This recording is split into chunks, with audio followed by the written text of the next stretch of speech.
Hello, here's the news of this hour from Tstv. I am Olaide Amosu. Here are some major headlines.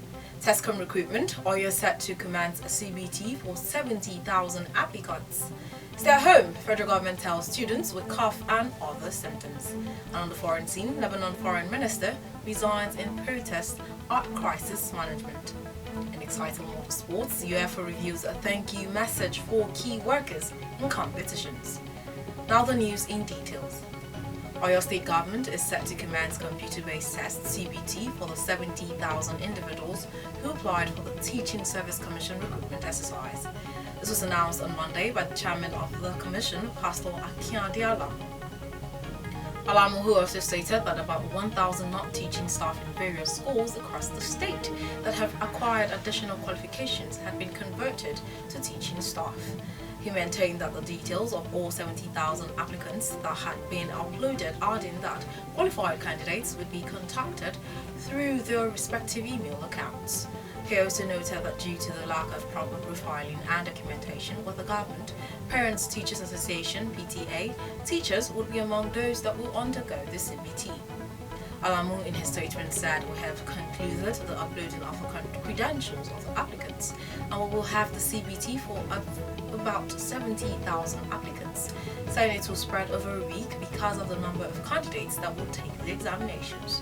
Alamu, however, assured that the examination will start before the 15th of August, which will spread over a week, and examination details will be sent to applicants that have uploaded their credentials.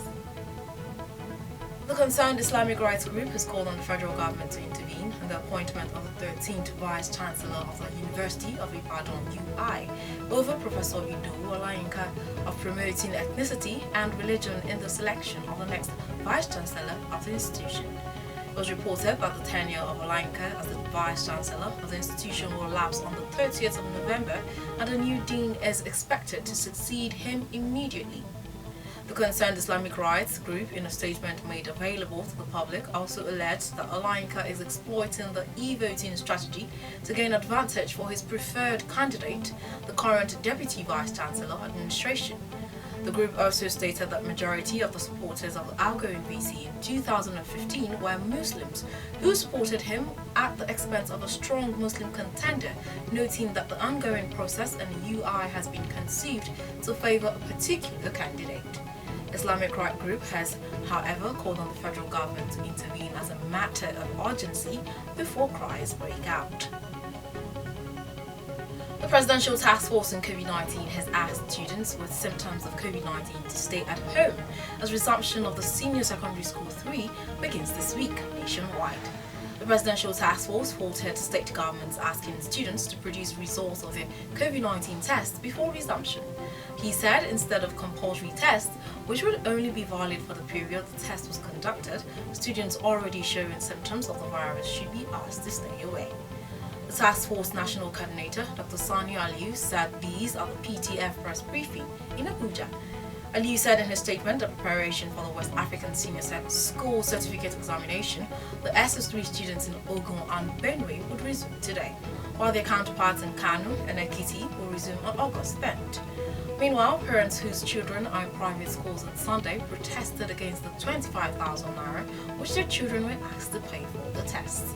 Aliyu also announced that the PTF would on Thursday release new protocols in the next phase of efforts to curtail for the spread of coronavirus in the country, noting that the new protocols will be released during the week, during the next briefing of the task force on Thursday after a sixth interim report must have been submitted to the President Muhammadu Buhari.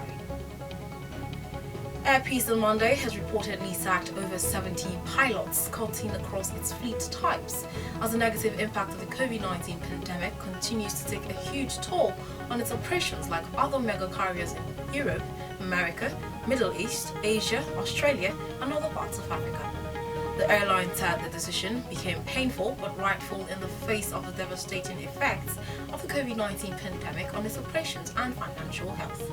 In a statement, the airline said the job quotas for pilots among its over 3,000 workers became imperative because it could not afford to toe the path of being unable to continue to fulfill its financial obligation to its workers. External vendors, aviation agencies, aircraft maintenance organizations, insurance companies, banks and other creditors of it did not carry out restructuring of its entire operations to survive the times.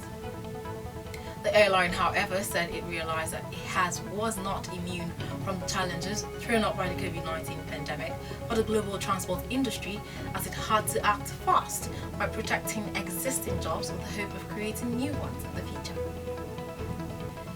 Moving on to the foreign scene, Lebanon's foreign minister, Nasser Hiti, has resigned on Monday in protest at the government's failure to tackle a spiraling economic crisis.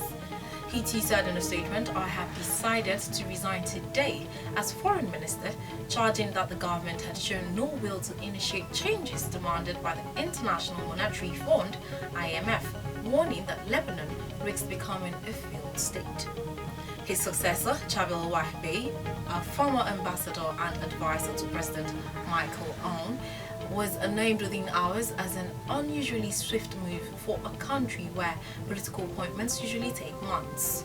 Meanwhile, Hiti's resignation came after France's top diplomat, Jean-Yves Le Drian, during a visit last month, scolded Lebanon's leadership for failing to move to save the country from collapse. The free-falling economy has sparked mass protests since October against a political class widely accused of being incompetent and corrupt. Lebanese media cited several reasons for Hiti's resignation, including reports that he was displeased with how Lebanese officials were encroaching on his prerogatives and handling diplomatic ties. United States President Donald Trump has on Monday fired the chair of the Tennessee Valley Authority, criticizing the federal-owned corporation for hiring foreign workers. Trump told reporters at the White House that he has formally removed Chair Skip Thompson and another member of the board, and he threatened to remove other board members if they continue to hire foreign labor. The TVA is said to be a federally owned corporation created in 1933 to provide flood control, electricity generation, fertilizer manufacturing and economic development to the Tennessee Valley. According to Trump's statement, the TVA board must immediately hire a new chief executive officer who puts the interest of Americans first, saying the CEO, Jeff Lash, earns $8 million a year, but the new CEO must be paid no more than $500,000 a year. Trump made the announcement as he signed an executive order to require all federal agencies to complete an internal audit to prove they're not replacing qualified American workers or people from other countries. Moving on to the exciting world of sports, every shirt worn by players will bear a thank you message for key workers in their team's respective language in the Champions League and Europa League, UEFA has announced. European football's club tournaments were halted in March due to the impact of the coronavirus pandemic, but are preparing to return to action. This week, both the Champions League and Europa League campaigns will resume, with the remaining last 16 ties to be completed. In addition to the messages on kits, UEFA has revealed dedicated television spots that will broadcast during matches, allowing players to express their own thanks in person. A minute's silence will also be observed prior to kick-off in the last 16 matches in the Champions League, Europa League and UEFA Youth League, as well as the quarterfinals of the Women's Champions League. The Europa League returns on Wednesday, while the Champions League is back on Friday with a double-header of Juventus versus Lyon and Manchester City against Real Madrid. The Serie A club announced on Monday that Sagliari has appointed Eusebio Di Francesco as manager, signing a 2-year deal. Di Francesco, who's 50 years old, made his mark as coach during his 5 years at Sassuolo, leading the club into Serie A for the first time in 2013 and qualifying for the Europa League in 2017. The former midfielder won 14 Italy Cups and was part of the Roma team that won Serie A in 2001. He returned to Roma as coach in 2017 and led the club to a third-place finish at the Champions League semi-finals in his first season in charge. He joined Sampdoria in June last year, having been replaced by Claudio Ranieri at Roma 3 months earlier, but left with the club bottom of the table. With that, we've come to the end of the news. A recap of the headlines. TESCOM recruitment, Oyo set to commence CBT for 70,000 applicants. Stay at home, federal government tells students with cough and other symptoms. And on the foreign scene, Lebanon foreign minister resigns in protest at crisis management. And exciting world sports, UEFA reveals a thank you message for key workers in competitions.